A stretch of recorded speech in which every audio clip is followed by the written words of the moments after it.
Hello, everybody, and welcome to another edition of Inside Guns with your host, me, the Yankee Marshal. Today, I want to address someone who kind of jumped down my throat the other day because they heard me say in one of my live chats that we don't need more police. And they were like, you're one of those defund the police people. And no, I am not one of the defund the police people. In fact, I think most people aren't actually defund the police because it's the same people you hear even suggest that type of thing. The next day they're on TV saying how we need to strengthen our police departments. We need more officers, blah, blah, blah. But I want to talk about that whole idea that we need more police because it seems to be very popular these days.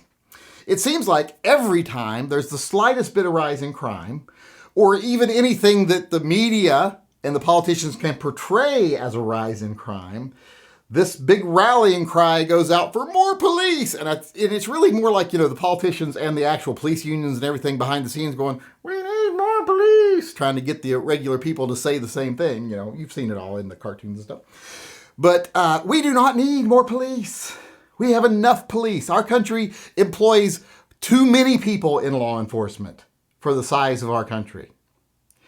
And they are so inefficient because they're asked to do so much more than being police.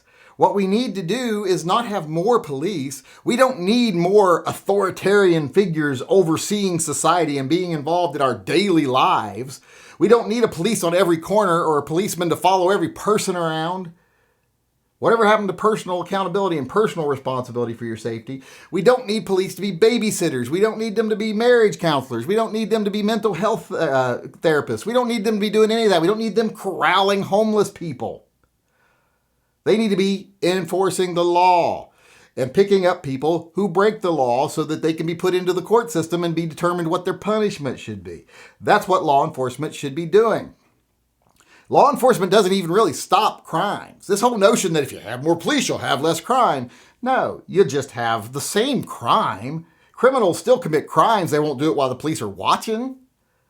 But you know how many times I have seen cases where, police are out of 7-Eleven quite a bit. Someone will watch, wait till they leave and go, well, they won't be back for a while, and go rob it. So the whole notion that police are around doesn't stop people from committing crimes. What it does do is create this standing army that basically is watching everything we do all the time. I hate to break it to you, police are basically hammers, and they're always looking for a nail. And if they don't have a nail, well, they'll start hammering on other things to justify their own existence. And I've never understood this idea, especially from people on the right that are supposed to be more conservative and more freedom-minded, that we need more police every time there's a rise in violence or something. No, we don't. Whatever happened, like I said, to personal responsibility, to being responsible for your own safety. People ask me all the time, well, yeah, but what are you going to do with you say when you're out there and no one's in your front yard doing anything wrong? I'm like, someone comes in my front yard, does something wrong, I'll deal with them. Even if 20 people show up in my front yard, if I feel threatened, they're going to be threatened.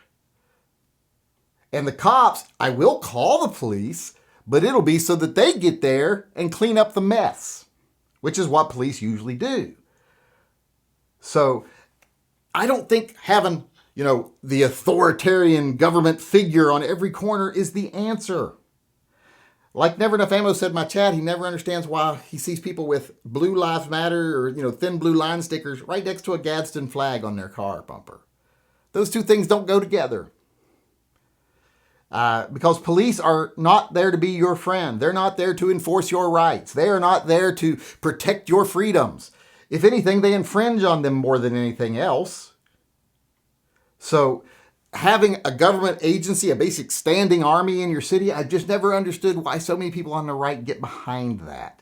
Why they lick the boots of police officers so much. Is it because they have gun envy? I don't know what it is. As a professional, I have a lot of theories I could throw out there, but it would be varying from person to person. But a lot of it does come down to cop envy. A lot of people on the right wish they were a cop, and so they worship them. And that is just counterintuitive to freedom. Why would we want a government official with a badge and a gun on every corner watching us all the time? To make us safer? I thought freedom wasn't supposed to be safe. So all these people that keep saying, we need more cops, we need more cops. No, we don't need more cops. We just need to have fewer cops and let them be cops. Call them when it absolutely requires a cop. And then a lot of times call a cop so they can bring an ambulance. But if things get really bad. But when was the last time you saw a cop save somebody's life? It's rare and far. The instances are few and far between. And how many cops are there? There's tons of them. So that ratio doesn't hold up. This idea that cops are out there saving lives doesn't hold up. So I don't understand where this comes from, why the right falls into this. I've never seen so many people that talk about freedom so much that fall into these authoritarian traps of we need a bigger private army I think they're sold on it like you'll sell it to someone on the right, but they're like, well, if we don't get more police, BLM's going to get out of hand. We need you to hammer them down. And everyone's like, yeah, we need to hammer down BLM. So good, we'll do that. Not even taking into account that the first time a red flag law is passed or something, the police will be the ones that come get your guns, and they won't hesitate to do it. And for people who be like, I know cops, and they won't do that. Yes, they fucking will. Even some of the most pro-2A cops on YouTube have been in my chats and said, well, yeah, after I press them, if they pass the law, I would have to enforce it. It's my job. And I'm not losing my job over one person who probably did something wrong. And that's the mentality. So don't think the cops will not be enforcing the law. They will be. If their boss says, go get their guns, they'll go get your guns. If their boss says, go break up that Pro-2A rally, they'll go break up that Pro-2A rally. Don't think you're above them. Don't think that you are somehow, they're on my side. They're not. They're on the side of who pays their checks, which is the government, the city, the county, the state. And they do whatever is best for their jobs and their benefits. I've never seen one police officer ever say, that's it, I'm not doing this, here's my gun, here's my badge, I give up my retirement and my pension and all that stuff. Never seen it happen. So, and with all these egregious laws on the books that are so anti-gun and all this other stuff, wouldn't we see cops resigning every day if they were really on our side? No, yeah, we would, but no, we don't. In fact, what we see is video after video, proof after proof of cops overreacting to honest citizens carrying guns, harassing them on the streets, even shooting them when they pull them over when they've done nothing wrong. Endangering them, holding them at gunpoint because they just happen to have a taillight out and have a CPL. And I can't believe that people on the right want more of that. We live in a very safe country, and we live in a country where a lot of people have been taught to be self-reliant. And that deters more crime than police. Because here's the thing. If you're a bad guy, you can always, all right, police go by here every hour. They just went by. I got an hour. But if every person who is your potential victim is capable of defending themselves and likely able to overcome any challenge you put forward to them, then you're less likely to try to be a criminal, less likely to try to take advantage of people. If you know, this whole neighborhood of people, they count on those police to save them, so they won't be ready for me, well, then you got a better shot. So I've never understood this. I mean, maybe someone can explain it to me, but I just don't get it. I don't think that idea jives with freedom at all. I don't support more police. I support less police doing fewer things. Actually just being police, not being our caretakers, our babysitters, and all this other stuff, our social workers. They don't need to be those things. They just need to do their job, and that's it. We've given them so much authority nowadays that police have actually started to think of themselves as being some sort of ruling class. And I think that's becoming more and more obvious with some of the interactions we see daily on the internet now. So this whole notion that we need more cops, not going to support it. Does that mean I want to defund the police and get rid of the police? No, we need a police force to do their job, to do the things they're supposed to do. But stopping crimes is not something they really do. And controlling the population is something they shouldn't be doing. So if you're someone who sits and says to yourself, boy, I wish there were more police so they can go out there and stop that protest. Why would police stop a protest? We have a right to do that. Or I wish the police would shut those people up that I disagree with. What the fuck are you thinking? So if you believe that shit, that we need more police, I suggest you sit down and you reevaluate your opinions. You figure out, why do I think this? Why have I been brainwashed into thinking that this standing private army is for my best interest? And anytime anything goes wrong, all they got to do is point to it and I'll be like, yep, here's more taxpayer money for more police. When it actually does nothing to protect us, all it does is make us a little bit less free every time they expand those numbers. All right, everybody, I want to move on now to my favorite part of the show, and everyone knows what that is. It's gun talk.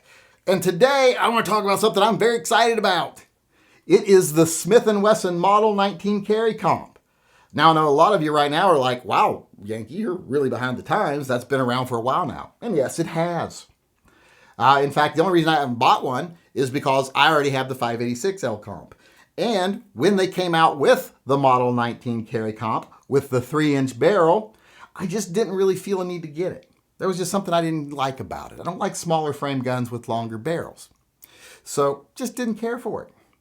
But now they've got a new one. They've got a 2.5-inch barrel one.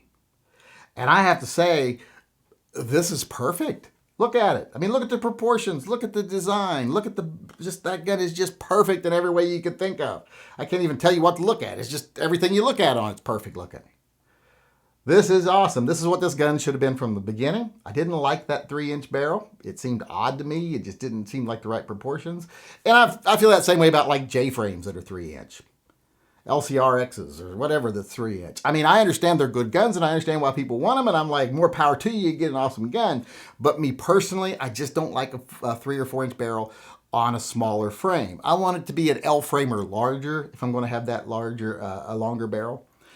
This is a K frame. So it's a little bit smaller. Like I say, it's got that cylinder that's smaller in diameter for the 6 shots instead of the 7. Like on the 586, got that little shorter frame. So that 2.5-inch barrel looks perfect on it. It's basically a 2-inch K frame with a compensator on it. Because that extra 1/2 inch beyond the front sight is basically a little comp. And it's awesome. The 586 is awesome. And this is something I really want now that I've seen it, because one of my viewers had to point it out to me tonight in the chat. Right when I was trying to say, I'm not buying a gun for the rest of the year. I'm going to, be good. And for 6 months, I'm going to see if I can go without buying guns. As soon as I say that, they're like, oh, do you know Smith Wesson making an 2.5-inch long? Little fuckers. But still going to try to go a year without buying a gun, probably after I buy 6 months without buying a gun, after I buy the Model 19 2.5-inch, if I can find one. But I just wanted to make sure everyone out there knows that this gun's out there now, because I didn't until someone mentioned it. And like I said, looking at this gun right here, this thing is going to be pert near perfect. All right, everybody, I want to end the show today with another event we're going to be participating in here, another fundraiser for an animal in need. One of my longtime viewers, Corey L., who's been a supporter of this channel for a very long time, a participant, they have an animal now that is in need. They are now themselves finding that they need help. Because their dog, Kira, as you can see here, he calls her Kira Bug, has been injured. She has a torn CCL and meniscus and is going to need surgery. And it's going to cost $3,000. And they, like most people out there, myself included, having an extra $3,000 bill, not a good thing. I'm still suffering the ramifications from it from when Sherman had a $3,000 bill not too long ago. It was very difficult. And I hate he sent me a picture of the bill, and I hate seeing these bills because you notice where there's things marked out and the price is adjusted. I hate that feeling. When you're in the vet's office and they bring you the list of here's the things we need to do and here's the things we need to do to make them safe, and you have to say, well, can we pan this down a little bit? What things, if I take this off, like if they don't do this test, how dangerous is that for them? You're trying to do what's best for them, but you got to get the price down. That feeling is just awful. I hate that. But like I said, she is going to need surgery. And I like to help animals in need, and I like to try to keep it in the family sometimes with, fellow gun owners, people in our Second Amendment community. So I'm going to be running a fundraiser here. If you go over to tymppistolproject.com, you're going to be able to click a link there and donate. For every $5 you donate, you're going to get an entry. And then we're going to choose winners that will get one of these. This is my Notice FUD-Free Zone sign. Now, this is a heavy grade. It's that hollow sound just may not be the sign. But this is a real high-quality aluminum item. These are courtesy of Aries Graphics, one of the supporters of our channel. I hate holding it up because it's white and it makes everything else go dark. But they're just awesomely made, and going to be choosing winners every day to receive one of those over the next week. I've got 21 of them made. So that's 3 winners a day. Because I'm going to want to try to save more than just Kira. I've got another program I'm going to be running along with this. I'll add that probably tomorrow and give you the information on it, but it's an organization that is doing some really good work because I would like to try to help multiple here at a time, help them out as much as I can with theirs, but still try to help as many animals as possible. So, like I said, go over to tymppistolproject.com, donate $5 to the cause. For every $5 you donate, you'll get 1 entry for that day. And if you donate $5 every day, you get an entry every day because we're going to do the drawings nightly on my live chat. And we'll choose 3 winners a day over the next week. So every night we'll be giving away 3 of these signs. Some people will say you probably should make it $10 each or you should go longer, but I want to get it over with. And my viewers are usually pretty good about, we get everything we're going to get funded in the first 3 or 4 days. And then it just trickles after that. So, like I said, got the signs made. They're here now. The hats have gone out from the last one. In fact, if you actually got one of the hats from the last fundraiser, they should be arriving today for you. A Wednesday if you're the furthest away place. I think the latest one to arrive was Wednesday when I mailed them. And I still have 2 hats I don't have names for yet. So if people haven't responded. So if you missed that video, go back and look it up and see who won.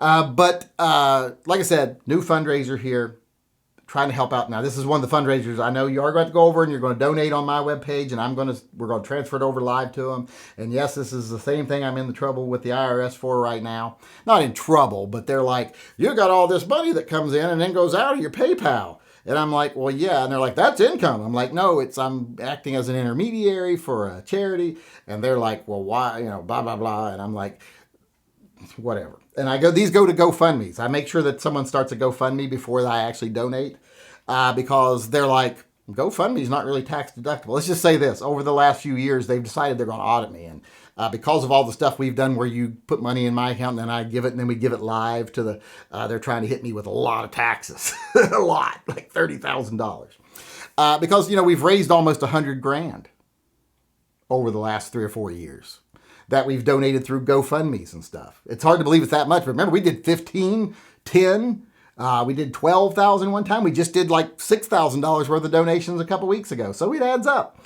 And now they're trying to tell me that any of them that you didn't donate to a foundation, that's actually a 301c or whatever it's called, that's not tax deductible. But they're like, we're going to look into it and see, and make sure all the numbers add up. And hopefully I won't get stuck with the bill. But if they do, my mistake.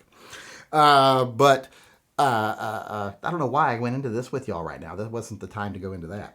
But I just want to let you know, like I said, go over tymppistolproject.com, donate to help Kira out, and there'll be another aspect of it too here soon. Donate $5. Donate as much as you want. And for every $5 you get, you'll get 1 entry into winning one of the 3 signs that we're going to give away each day. Like I said, the FUD-Free Zone signs. So we'll draw 3 each night on my live chat for people who have donated. And we won't do it tonight. It'll be starting tomorrow because everyone who donates from the time this video hits until tomorrow's live chat, that'll be like a 24-hour period. It'll actually be 26. But we will do the drawing for those names. So there won't be one tonight because by the time you see this video, it'll be like an hour or so till the first chat. So the first drawing will be tomorrow night, and then we'll do that drawing for 7 nights in a row. So like I said, go over, help out animals in need, help out one of our own in the Second Amendment community whose animal is in need, and have a chance at winning yourself a very nice sign. Like I said, very high quality, donated by Aries Graphics or courtesy of Aries Graphics. So Thanks to everyone in advance who's going to participate, because I know a lot of you are. And I just want you to know I do appreciate it. I'm sure they will appreciate it. I'm sure Corey will appreciate it, helping his animal out. And so will the other people that we're going to be helping as soon as we get this thing rolling. So like I said, go over, donate, and here is a thank you in advance. All right, everybody, that's our show for today. I hope you enjoyed it, and I hope you come back again tomorrow. Until then, I just want to sign off as usual by saying, as far as the state of the world today is concerned, it is what it is. It could be a lot worse, trust me, but it could also be a little better. And if we continue to ignore the fearmongers, the profiteers, the fake activists, the people who want to make you think they're fighting for your rights when they're really just fighting for the almighty dollar and for the benefit of the big gun manufacturers, if we ignore those people and fight smart and hard for our rights in this country, what things will be for people who value the Second Amendment and freedom in general in the very near future is better.